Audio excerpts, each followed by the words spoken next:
हर emotion करो celebrate एकदम Lallan top style में। आ गए हैं लल्लन टॉप स्टिकर्स जो आपको मिलेंगे बॉबल के कीबोर्ड पर। स्टिकर्स के लिए डाउनलोड करें बॉबल कीबोर्ड डाउनलोड लिंक पाएं डिस्क्रिप्शन में। कहां से शुरुआत करें दिन की बड़ी खबर की? इतिहास के कुछ पन्ने पलटें क्या? यही दिल्ली जहां से हम आपसे मुखातिब हैं, देश की राजधानी। यही नीतीश कुमार अटल बिहारी वाजपेयी सरकार में मंत्री और अपने मेंटर और उस समय की एनडीए के कन्वीनर जॉर्ज फर्नांडिस के सच्चे सिपाही। यही दिल्ली और यहाँ पर केशु भाई ठाकरे और उससे भी पहले शंकर सिंह वाघेला की जिद के चलते गुजरात से बाहर इच्छा के विरुद्ध भेजे गए उस समय भाजपा के महासचिव, संगठन का काम देख रहे नरेंद्र मोदी। यही दिल्ली जहां पर इस बात की तैयारी होती थी कि बिहार में किस तरह से लालू प्रसाद यादव के साम्राज्य को खत्म किया जाए। यही दिल्ली जहां पर योजना बनती थी कि अब शरद यादव भी पर्याप्त दिन विपक्ष की, संयुक्त मोर्चा की और कांग्रेस के साथ सहयोग की राजनीति कर चुके हैं। वो जॉर्ज फर्नांडिस के नेतृत्व में बनी समता पार्टी, जिसका शुरुआती दौर में नाम था, पार्टी के गठन से पहले जब गुट अलग हुआ था जनता दल से, जनता दल जा, ये सब एक हो जाएं। समता पार्टी की मशाल और शरद यादव की जनता दल एक हो जाए, एक स्वरूप हो जाए, रामविलास पासवान भी उसमें आ जाए। यही दिल्ली जहां पर रामविलास पासवान ने एक निजी बातचीत में हमसे अपनी मृत्यु के कुछ महीने पहले ये दावा किया था कि जिस मीटिंग में ये तय हुआ कि नीतीश कुमार एनडीए का बिहार में मुख्यमंत्री का फेस होंगे, उसी मीटिंग में उस समय के प्रधानमंत्री माननीय अटल बिहारी वाजपेयी ने ये कहा था कि देखिए, बिहार के मुख्यमंत्री के पद पर पहला दावा तो हमारे रामविलास पासवान जी का बनता है। दलित समाज को आगे बढ़ने में बहुत तकलीफें हुई हैं। रामविलास जी उस समाज से आते हैं, लंबा संसदीय अनुभव है।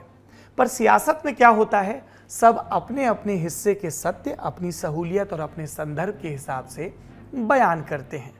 लालू यादव के समर्थकों से पूछिए तो वो कहते हैं कि जनादेश तो 1990 में भी लालू प्रसाद यादव के ही चलते बिहार में मिला था।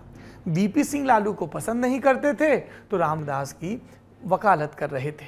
ऐसे में विधायक दल का चुनाव होता है और तब लालू यादव अपने पुराने राजनीतिक गुरु अध्यक्ष जी बलिया के चंद्रशेखर जी को फोन करते हैं। चंद्रशेखर जी अपना कैंडिडेट उतारते हैं, वीपी का कैंडिडेट हार जाता है, लालू मुख्यमंत्री बनते हैं और बिहार में पिछड़ा राजनीति की एक नई शुरुआत होती है। ये नीतीश कुमार तब सांसद हुआ करते थे, विधायकी का भी एक टर्म पूरा हो चुका था और विधायकी के उस टर्म के दौरान भी अनूप यादव के बरक्स लोक दल में नेता कौन हो, इसको लेकर लालू यादव का समर्थन किया करते थे।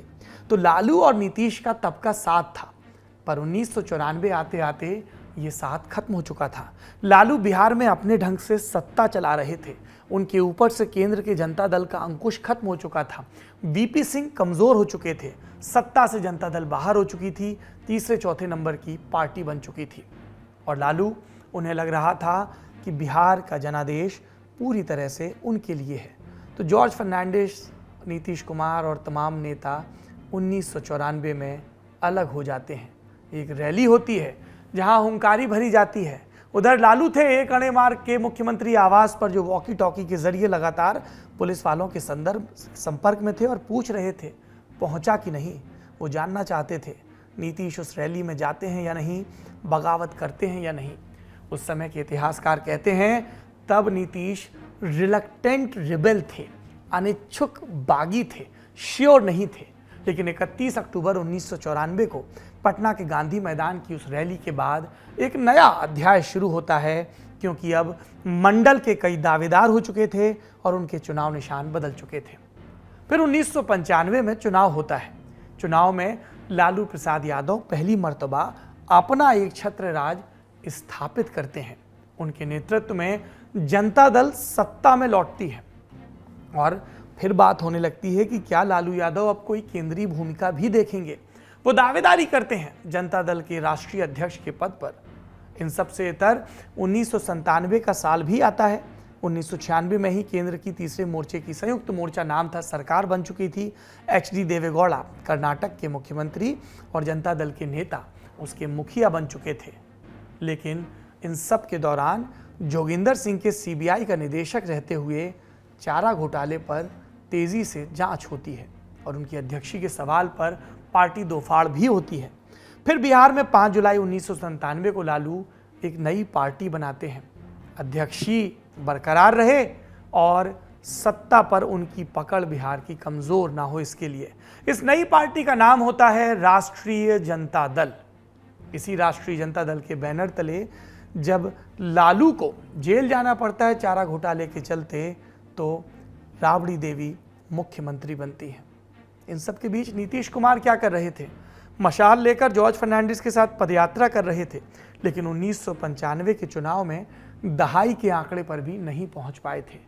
फिर बात बनती है कि भाजपा का साथ लिया जाए, पर सीख याद आती है सोशलिस्ट जमाने की पुरानी कि भाजपा के साथ तो हमारा जनता पार्टी के दिनों से वैचारिक मतभेद रहा था, पर मनभेद, मतभेद, अंतरात्मा की आवाज, ये सब तब काम आते हैं जब आपके पास नंबर हो, आपके पास सत्ता हो, आपके पास संख्या हो, क्योंकि तभी आपकी जबान का जो सत्य है वो सार्वभौमिक सत्य बढ़ने की ओर बढ़ता है। इसलिए और इन्हीं सब के बीच 1995 में मुंबई में भाजपा का वो चर्चित अधिवेशन भी होता है जिसमें पार्टी अध्यक्ष लाल कृष्ण आडवाणी ऐलान कर देते हैं कि अटल बिहारी वाजपेयी हमारा पीएम फेस होंगे।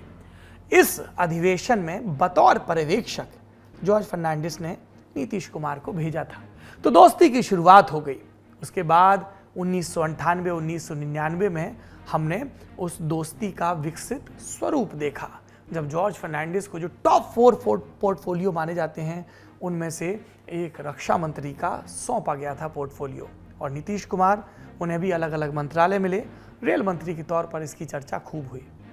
थोड़ा सा कहानी आगे बढ़ती है। 2000 का बरस आता है। बिहार में एक बार फिर से विधानसभा का चुनाव होता है। लोगों को लगता है केंद्र में अटल बिहारी वाजपेयी की सरकार है और राज्य में लालू यादव पर इतने इल्ज़ाम लग चुके हैं तो शायद अब विपक्ष की बारी आ जाए। लेकिन जब डब्बा खुलता है तो जनादेश खंडित होता है, किसी को भी स्पष्ट बहुमत नहीं मिलता है। पर ऐसे मामलों में होता क्या है, जो संविधान का कस्टोडियन है गवर्नर, वो कॉल लेता है।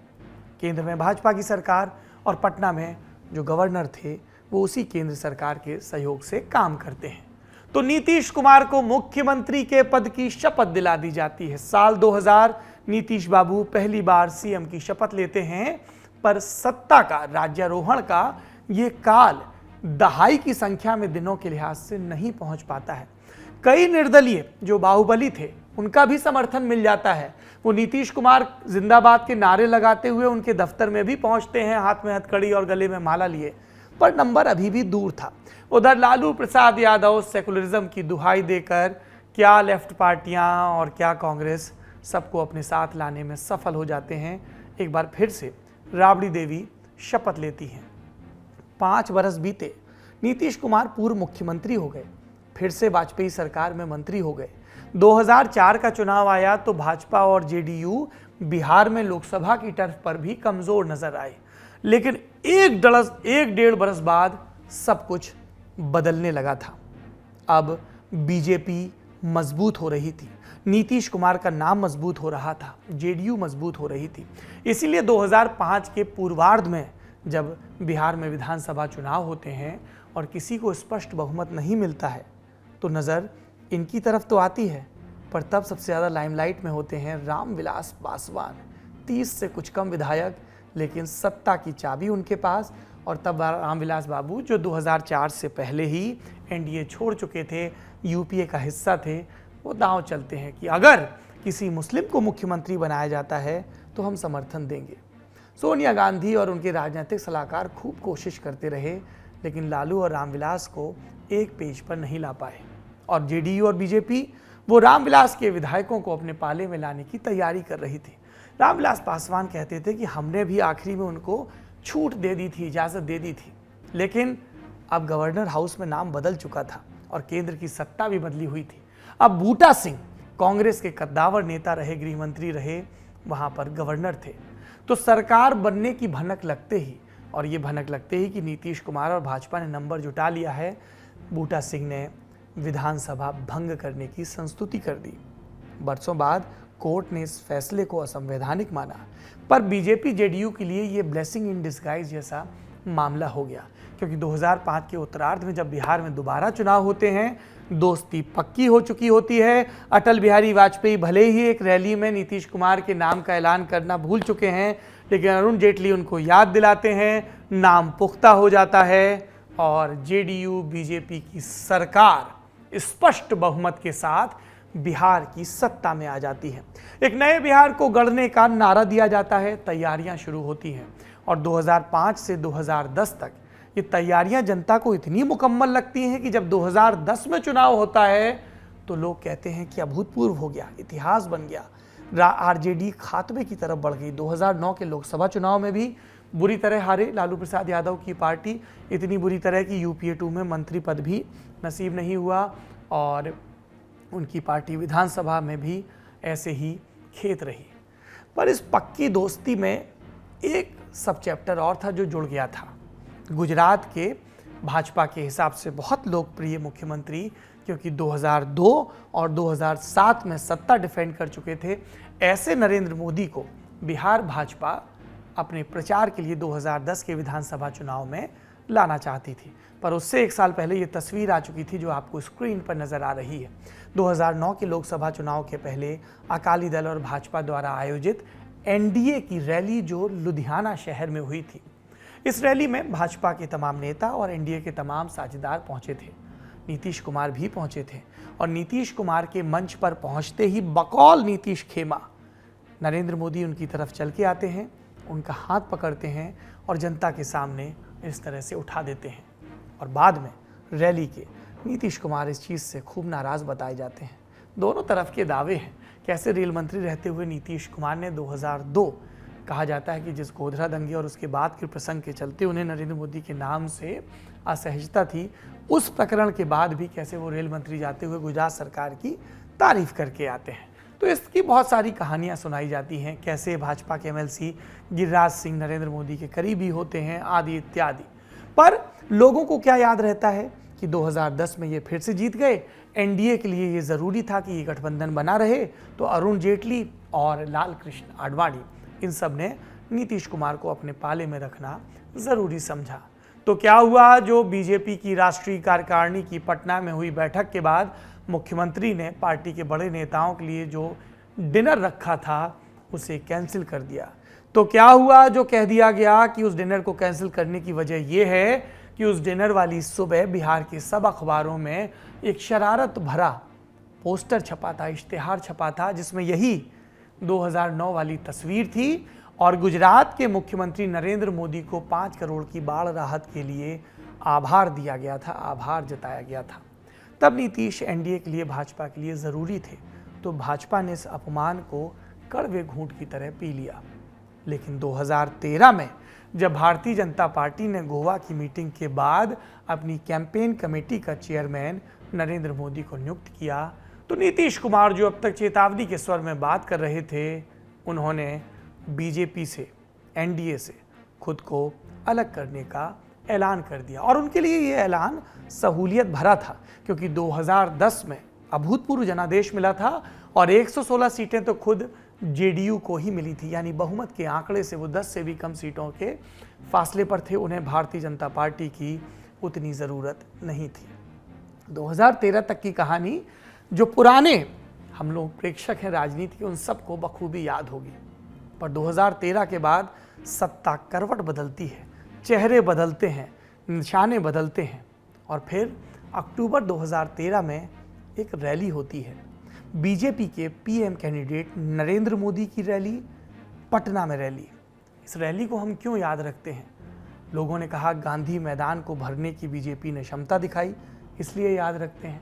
लोगों ने कहा कि बिहार के मुख्यमंत्री पर बीजेपी के मंच से खुलकर उसी टर्फ पर निशाना साधा गया, इसलिए याद रखते हैं। पर इसको इसलिए भी याद रखा जाता है क्योंकि इस रैली पे बम विस्फोट हुए थे। आतंकवादियों ने देश की हारमनी बिगाड़ने के लिए, राजनीतिक दलों के बीच द्वेष को बिगाड़ने के लिए ये बम विस्फोट किए थे। बिहार के उस समय के डीजीपी अभयानंद थे। जल्दी उनकी आत्मकथा आने वाली है जिसमें वो विस्तार से इस घटना के बारे में बात करते हैं। बिहार पुलिस की पीठ भी थपथपाते हैं कि किस तरह से हमने विद इन 24 आवर्स पूरी कंस्पिरेसी को डिस्क्लोज कर दिया था और जो बम नहीं फटा था उसके बारे में भी पता कर लिया था, गिरफ्तारियां भी हो गई थी। एनआईए को सिर्फ डॉट्स जोड़ने का काम रह गया था। पर वो अपराध की कथा है जिस पर कोर्ट और सारा प्रक्रिया चलता रहा। लेकिन आज तो हम सियासत की कथा का भूत बांच रहे हैं ताकि वर्तमान समझ में आए। तो अब आप ठहर कर ये सुनिए कि 2013 की उस रैली में आज के दौर के जो प्रधानमंत्री हैं नरेंद्र मोदी, उन्होंने 27 अक्टूबर 2013 को कहा क्या था। यहां पर हमारे मित्र मुख्यमंत्री है,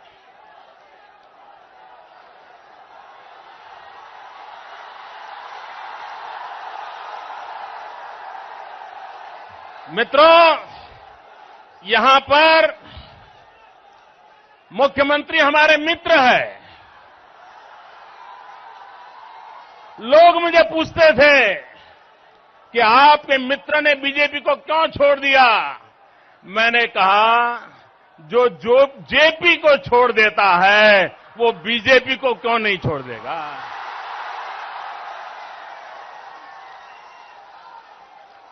अरे राम मनोहर लोहिया जी जो जीवन भर हिंदुस्तान को कांग्रेस से मुक्त कराने के लिए जीवन भर लड़ते रहे थे, जीवन भर जूझते रहे थे, और जो अपने आप को लोहिया के चेले समझते हैं, उन्होंने लोहिया की पीठ में खंजर भोंका है और कांग्रेस के साथ आंख मिचौली का खेल खेल रहे हैं। मित्रों, उनके चेले चपाटे उनको माफ करे या न करे, लेकिन लोहिया जी की आत्मा, जयप्रकाश जी की आत्मा उनके इन कारनामों को कभी माफ नहीं करेगी, कभी माफ नहीं करेगी। जो जेपी को छोड़ सकता है वो बीजेपी को क्यों नहीं छोड़ देगा। वैसे प्रसंगवश आपको बता दें, बिहार के वरिष्ठ पत्रकार हैं, इंडियन एक्सप्रेस अखबार से जुड़े हुए हैं। हमारे वीकली पॉलिटिकल शो नेता नगरी में आपने उनको कई बार सुना होगा, संतोष सिंह। उनकी एक बड़ी चर्चित किताब है, सेज पब्लिकेशन से आई है, जेपी टू बीजेपी। तो इस किताब को पढ़कर आपको इन सारे राजनीतिक आख्यानों के बहुत सारे संदर्भ भी समझ में आएंगे। खैर, रैली पर वापस लौटते हैं। इस दिन बहुत कुछ कहा गया और उसके बाद नीतीश कुमार ने भी बीजेपी पर हमले का मौका नहीं छोड़ा। 2013 का विधानसभा का एक बयान है जो नए सिरे से चर्चित हो रहा है, जिसमें नीतीश कुमार बिहार के बीजेपी के नेता नंद किशोर यादव को संबोधित करके बोल रहे हैं। सुनिए। इसके बाद किसी भी परिस्थिति में लौट कर जाने का प्रश्न नहीं पैदा होता। हम रहे या मिट्टी में मिल जाए, रहे या मिट्टी में मिल जाए, आप लोगों के साथ अब कोई समझौता भविष्य में नहीं होगा। असंभव, अब ये संभव ही नहीं है, नामुमकिन। अब वो चैप्टर खत्म हो चुका, क्योंकि भरोसे को आप लोगों ने तोड़ा। मुझे इंस्टाग्राम की वो रील्स याद आ रही हैं, मुझे वो सस्ते मोटिवेटर भी याद आ रहे हैं जो इस शब्द की चीरफाड़ करते हैं और कहते हैं कि इम्पॉसिबल का मतलब आई एम पॉसिबल होता है, नामुमकिन में एक मुमकिन छिपा होता है। मुझे रोंडा बर्न की वो थ्योरी भी याद आ रही है कि ना मत कहिए, ना से कोई वाक्य शुरू करेंगे तो वो जो रहस्य है ब्रह्मांड का वो इंश्योर करेगा कि वो चीज़ ज़रूर हो। नीतीश कुमार ने खींचते हुए कहा था 2013 में, मिट्टी में मिल जाएंगे, आपके साथ नहीं आएंगे। आप जानते हैं राजनीति में इस तरह के बयानों की मियाद कितनी होती है। हमने महाराष्ट्र में देखा, हमने तमाम दूसरे राज्यों में देखा, हम उत्तर प्रदेश में तो अक्सर देखते रहते हैं, मेरा गृह राज्य, और हम अब बिहार में भी कई दफ़ा देख चुके हैं। परमानेंट दोस्ती और दुश्मनी जैसे बीते दिनों की बात हो गई। 2013 में ये अलगाव होता है। 2014 में जब नरेंद्र मोदी के नेतृत्व में भारतीय जनता पार्टी जीतती है, वो प्रधानमंत्री बनते हैं, तो नीतीश कुमार पद छोड़ देते हैं मुख्यमंत्री का, कहते हैं कि पार्टी की मजबूती का काम करेंगे और अपने एक सहयोगी जीतन राम मांझी को मुख्यमंत्री बना देते हैं। लेकिन 2015 में जब बिहार के विधानसभा चुनाव की आहट सुनाई देने लगती है तो नीतीश कुमार को समझ में आ जाता है कि जीतन राम मांझी के हाथ में कमान से न उनकी पार्टी सुरक्षित है न सत्ता, तो वो वापस सीएम बनना चाहते हैं, बन भी जाते हैं। और फिर 2015 के लिए उस बड़े गठबंधन का ऐलान होता है जिसमें कह रहीम कैसे निभे बेर केर को संग को किनारे धर दिया जाता है, क्योंकि लालू प्रसाद यादव की पार्टी आरजेडी और नीतीश कुमार की पार्टी जेडीयू एक हो जाते हैं और कांग्रेस भी इनके साथ आती है। 2015 का चुनाव बड़ा दिलचस्प चुनाव था। एक तरफ नरेंद्र मोदी, उनकी नई मिली सत्ता, बीजेपी की लोकप्रियता, और दूसरी तरफ सामाजिक समीकरणों को ध्यान में रखते हुए बनाया गया ये मजबूत गठबंधन। नरेंद्र मोदी कहते हैं नीतीश कुमार के डीएनए पर टिप्पणी करते हुए, तो नीतीश कुमार के सहयोगी उस टिप्पणी को पूरी बिहारी अस्मिता से जोड़ देते हैं। गीतकार लिखते हैं बिहार में बहार है, नीतीश कुमार है, और जब नतीजे आते हैं तो इसी नारे पर मुहर लग जाती है। आरजेडी और जेडीयू और कांग्रेस सत्ता में आ जाते हैं। आरजेडी के विधायकों की संख्या जेडीयू से कुछ ज़्यादा रहती है, लेकिन पहले ही सीएम फेस के तौर पर नीतीश कुमार प्रोजेक्ट किए गए थे अपने 7 निश्चयों के साथ, तो वो सीएम बनते हैं। आरजेडी के तेजस्वी यादव डेप्यूटी सीएम बनते हैं। कुछ बरस बीतते हैं, उसके बाद यूपी में विधानसभा के चुनाव होते हैं 2017 में। जो बीजेपी दिल्ली और बिहार में हार के बाद कुछ बैकफुट पर नजर आ रही थी, वो फिर से अपना वर्चस्व स्थापित करती दिखती है। और उसके बाद कभी नीतीश के पक्के दोस्त रहे, कभी जेडीयू और बीजेपी सरकार में उप मुख्यमंत्री रहे भाजपा नेता सुशील मोदी प्रेस कॉन्फ्रेंसेस का सिलसिला शुरू करते हैं। कभी आईआरसीटीसी घोटाले का जिक्र करते हैं, कभी और किसी घोटाले का, जिसके चलते आरजेडी के नेता लगातार सुर्खियों में रहते हैं भ्रष्टाचार के आरोपों के चलते, और नीतीश कुमार असहज रहते हैं। और इन सब के बीच संवाद की लाइन फिर से खोल दी जाती है नीतीश कुमार और नरेंद्र मोदी के बीच। एक बार फिर से उस मुहावरे को स्टोर रूम से निकाल के पूछा जाता है जिसका नाम है अंतरात्मा की आवाज़। ये आवाज़ नीतीश बाबू को झकझोरने लगती है। सत्य फिर से, उनका सत्य परेशान होने लगता है। पराजित भले ना हो, इसलिए पाला बदलने की घड़ी आ जाती है। आपको याद होगा उस दौरान इन सारे आईआरसीटी समेत मामलों में लालू परिवार के ऊपर छापेमारी हुई, इल्ज़ाम लगे, जमीन घोटाले में भी तेजस्वी यादव पर इल्ज़ाम लगे, और तब नीतीश कुमार ने भ्रष्टाचार के मुद्दे का हवाला देते हुए आरजेडी का साथ छोड़ दिया। जो नीतीश ये कहते थे कि मिट्टी में मिल जाऊंगा मगर बीजेपी के साथ नहीं जाऊंगा, वो यू टर्न लेते हुए फिर से बीजेपी में आ गए। सुनिए उस वक्त नीतीश कुमार ने क्या कहा था। अब तो ऐसी परिस्थिति हो गई कि अब काम करना भी संभव नहीं हुआ, क्योंकि हम कुछ भी काम करें लेकिन परिचर्चा में एक ही बात है, और आज तक हमने इन बिंदुओं पर जो अपना रुख रखा है उससे अलग हम रुख नहीं रख सकते। हमने अपनी तरफ से गठबंधन धर्म का पूरा पालन करने की कोशिश की, और जब पूरे माहौल को हमने देखा है और उसके बाद मुझको लगा कि मेरे जैसे व्यक्ति के लिए ये हमारे अंतरात्मा की आवाज है। हमने कई बार सोचा, अनेक दिनों से यह बात मेरे मन में चल रही है, कोई रास्ता निकल जाए। नीतीश कुमार का एक वाक्य तब बहुत प्रसिद्ध हुआ था, अंतरात्मा की आवाज़ वाला। नीतीश जब बीजेपी के साथ 4 साल की रुसवाई के बाद गए तो उनकी तरफ से भी खुले दिल से स्वागत हुआ, जश्न मना। और आरजेडी कैंप उन्होंने पलटू राम की संज्ञा दी। लालू ने केचुर बदलने वाला सांप कहा। आरजेडी समर्थक बोले जनादेश जो 2015 में मिला था उसका अपमान हुआ है, लेकिन वक्त ने फिर से अपने कांटे को आगे बढ़ाया है और नीतीश कुमार ने पाला भी बदल लिया है। डायलॉग सेम है, कहने वाले किरदार बदल गए हैं। 2017 में आरजेडी कह रही थी जनादेश का अपमान हुआ है, अब बीजेपी कह रही है कि जनादेश का अपमान हुआ है। तब आरजेडी पलटू राम कह रही थी, अब बीजेपी पलटी मारने वाला कह रही है। हालात के साथ जज्बात बदल चुके हैं। रही बात सोशल मीडिया पर चर्चा की तो उस पर आएंगे, लेकिन उससे पहले हम प्रसंगवश याद कर लें कि 2015 के बाद 2020 में चुनाव होते हैं। नीतीश कुमार एक मुश्किल लड़ाई को लड़ते हैं क्योंकि उनकी लोकप्रियता बहुत कम हो चुकी थी और चिराग पासवान अपनी एलजेपी पार्टी के साथ उनके पिता का देहांत होने के बाद अलग हो गए थे। वो जितनी सीटें मांग रहे थे नीतीश उतने पर राजी नहीं थे।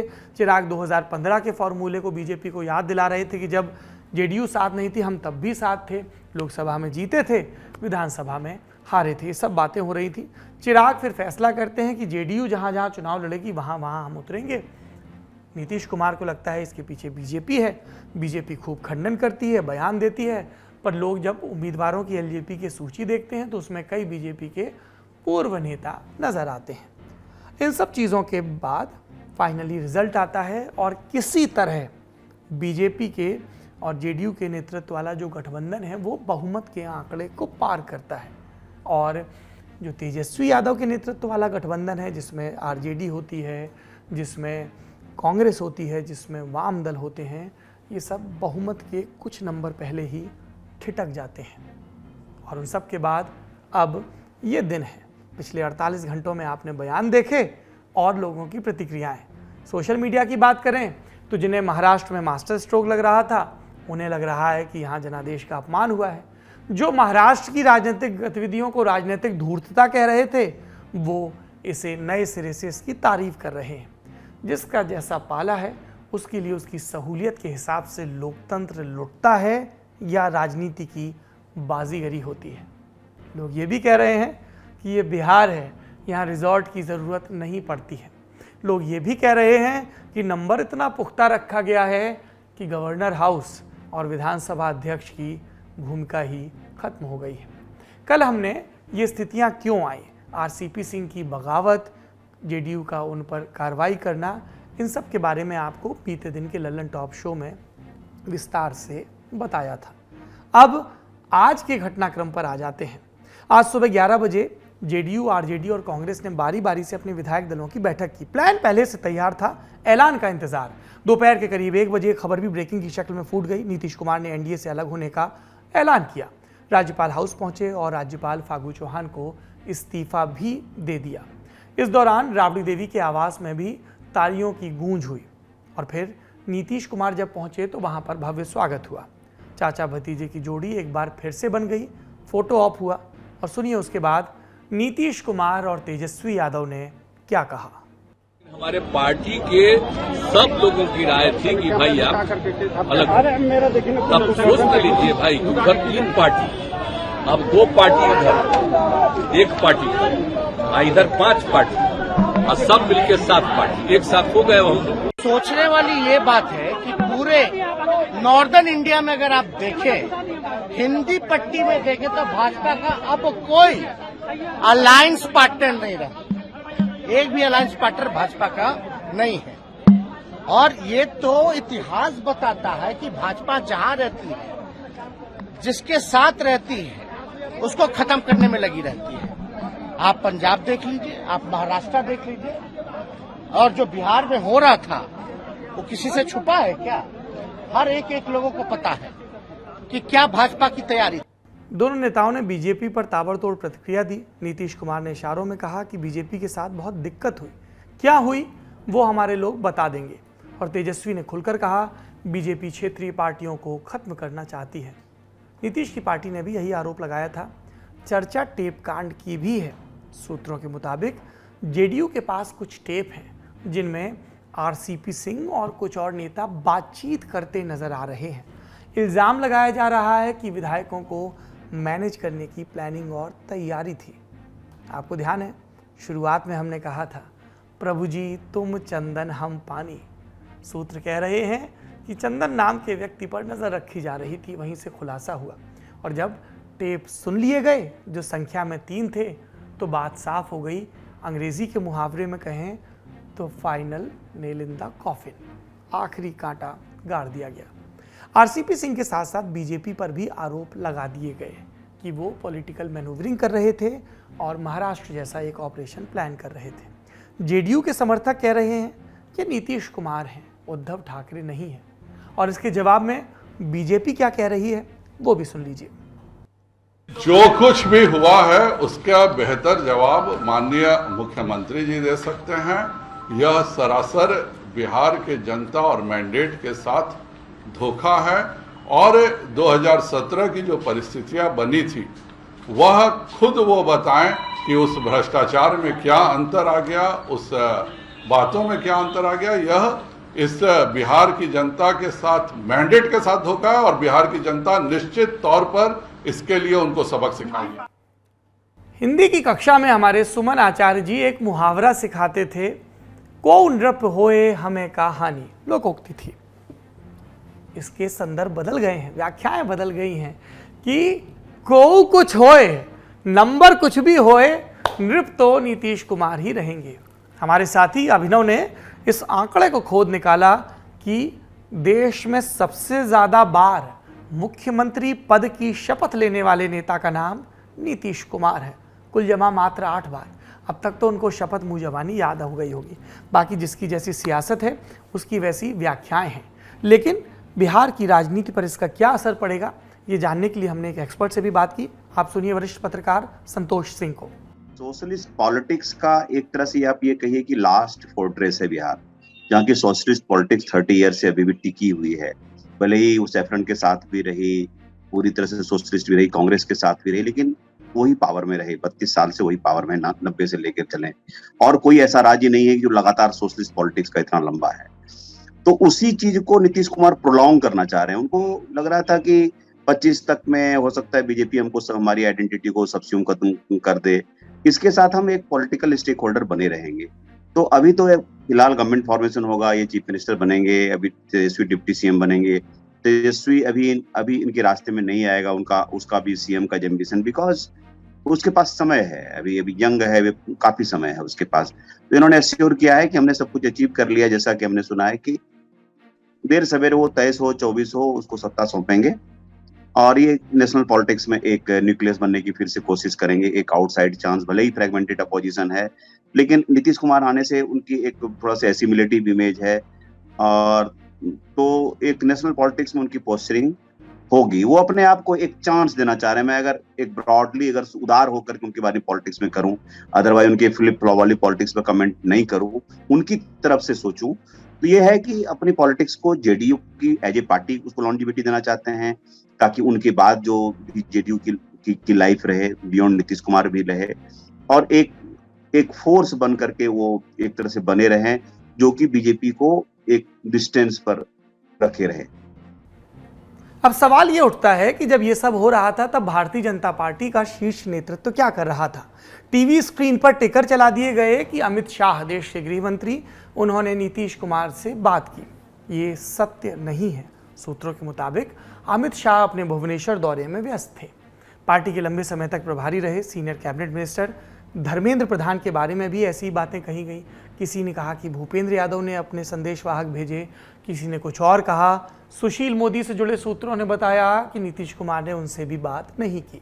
इन सब के बीच किनसे बात की, इस पर भी बात होती रही कि कल पूरे दिन जनता दरबार रहा, और जो तारकिशोर प्रसाद हैं बीजेपी के कोटे से उप मुख्यमंत्री जो थे, उनसे नीतीश जी बात करते रहे, आदि इत्यादि। बीजेपी को ये समझ में आ गया है कि देर सवेर नीतीश कुमार को उनसे अलग होना ही था, लेकिन बीजेपी के पास फिलहाल इस बात का जवाब नहीं है कि 2015 में जिस दुर्ग को वो नहीं भेद पाए थे, जो सामाजिक समीकरण है, जो एक कास्ट इक्वेशन बनती है या और दूसरे समीकरण बनते हैं बिहार में, उसको कैसे उससे पार पाया जाए। और सत्ता पक्ष जो नया बना है उसका क्या समीकरण है। कहा जा रहा था कि पहले नीतीश कुमार ने प्रस्ताव दिया कि 2 उप मुख्यमंत्री बने, एक आरजेडी के कोटे से, एक कांग्रेस के कोटे से, लेकिन तेजस्वी यादव ने इसको वीटो कर दिया और कहा कि इससे मिक्स मैसेजिंग जाएगी, स्पष्ट होना चाहिए। तो फिलहाल मुख्यमंत्री नीतीश कुमार ही रहेंगे इस नए प्रबंधन में, उप मुख्यमंत्री तेजस्वी यादव रहेंगे। इसको लेकर भी एक खबर आई पहले कि शायद तेजस्वी यादव अभी सत्ता का हिस्सा ना बने, फिर कहा कि नहीं साहब मान गए हैं। फिर खबर ये भी आई कि जो लेफ्ट पार्टी, उसमें भी जो सबसे बड़ी पार्टी है भाकपा माले CPI-ML, वो बाहर से इस सरकार को समर्थन देगी, मतलब उसके विधायक मंत्री नहीं बनेंगे। उधर कांग्रेस के लोग हैं जो मुदित हो रहे हैं कि जो 2015 से 17 तक लंबे समय के बाद, ठीक कितना समय, ठीक 25 बरस के बाद जो सत्ता में हिस्सेदारी मिली लाल बत्ती के रूप में, वो वापस आ जाएगी। लोग कह रहे हैं देखना होगा कि ये गठबंधन कितने दिन तक अपने अंतर्विरोध झेलता है। फिर कुछ लोग ये भी कह रहे हैं कि अगर 2024 तक ये गठबंधन टिका रहा तो उसके बाद क्या होगा, कहा जा रहा है कि आज जब नीतीश कुमार अपने प्रतिनिधियों से मिले तो उन्होंने भी इसी संभावना पर बात की और कहा कि अगर नरेंद्र मोदी और बीजेपी के जगरनॉट को रोकना है तो इसके लिए ज़रूरी है कि बिहार में उनको थाम लिया जाए। बिहार में 40 सीटें हैं। 2019 में चुनाव हुए थे तो एनडीए के हिस्से में एक कम 39 सीटें आई थी। एक सीट से कांग्रेस के कैंडिडेट जीते थे। आरजेडी के हिस्से में 0 आई थी और बाकी सहयोगी दलों के हिस्से में भी 0 आई थी। तो नीतीश कुमार और तेजस्वी यादव की ये कैलकुलेशन है कि अगर यहाँ पर हम 2024 तक टिके रहते हैं तो बीजेपी को परास्त कर सकते हैं। फिर कई लोगों ने कहा कि जब एक बार की अलगाव के बाद फिर से आरजेडी और जेडीयू एक हो सकते हैं तो उत्तर प्रदेश में भी क्या एक बार फिर से 2024 के चुनाव में सपा बसपा एक नहीं हो सकती है। राजनीति में एक ही चीज़ स्थायी होती है, सत्ता की संभावना, बाकी सब कुछ बदलता रहता है। इस वाक्य को दोहराने का वक्त आ गया है। लोगों ने यह भी कहा कि 2024 में नीतीश कुमार तेजस्वी यादव को सत्ता सौंप देंगे, खुद राष्ट्रीय राजनीति में अपनी संभावनाएं तलाशेंगे। हो सकता है कि 2004 के बाद एक बार फिर से लोकसभा का चुनाव लड़ें और बात यहां तक पहुंच गई कि क्या उन्हें यूपीए का कन्वीनर बनाया जा सकता है, एक ऐसा वरिष्ठ नेता जो टीआरएस, टीएमसी समेत तमाम पार्टियों को मान्य होगा। तो फिलहाल ये सब संभावनाएं हैं जो सूत्रों के हवाले से आसमान में तैर रही हैं। जो सत्य हैं, वो तथ्य हैं, वो हमने आपको बता दिए हैं। ये बिहार की कहानी है। और एक बात और है जो क्या महाराष्ट्र, क्या बिहार चुनाव के पहले, चुनाव के बाद लागू होती है कि ये हमारे और आपके प्रतिनिधियों की कहानी है, जहाँ पर राजनीतिक दल अपनी सहूलियत के हिसाब से कभी तर्क बदलते हैं, कभी तेवर बदलते हैं। पर हमारी नज़र इस पर बनी रहेगी। आप देखते रहिए लल्लन टॉप। अपना और अपनों का खूब ख्याल रखिए। और हाँ, एक बात और, एक नेता और है जो बिहार में अपनी संभावनाएं तलाश रहा है और फिलहाल पटना और मीडिया की नज़र से दूर है। गांव-गांव, शहर-शहर जा रहा है और 2 अक्टूबर से जो यात्रा शुरू करने वाला है उसकी तैयारी कर रहा है। प्रशांत किशोर 2014 की तैयारी में नरेंद्र मोदी के साथ ही, 2015 के जनादेश में नीतीश कुमार और लालू यादव के साथ ही, और 2019 से पहले 2019 के दौर में माफ़ करिएगा अलग हुए साथी जो अब राजनीतिक रणनीतिकार से राजनेता बन चुके हैं। ये तस्वीरें आपको नज़र आ रही हैं राजेंद्र बाबू की जन्मस्थली की। तो प्रशांत किशोर भी इस नई परिस्थिति में अपने लिए संभावनाएं तलाश रहे हैं। और भी कई खिलाड़ी हैं, असदुद्दीन ओवैसी हैं जो बहुत नाराज़ हैं आरजेडी से क्योंकि उनके विधायक दल में एक को छोड़कर सब लालटेन के चुनाव निशान पर चले गए। पप्पू यादव हैं जो कहते हैं संख्या बल किसी का भी हो लेकिन जब जनता को ज़रूरत होती है तब हम ही होते हैं। और भी कई दावेदार हैं। सबकी अपनी अपनी बात है। सब बातों पर बनी रहेगी हमारी नज़र। आप देखते रहिए लल्लन टॉप शो। शुक्रिया, शुभ रात्रि।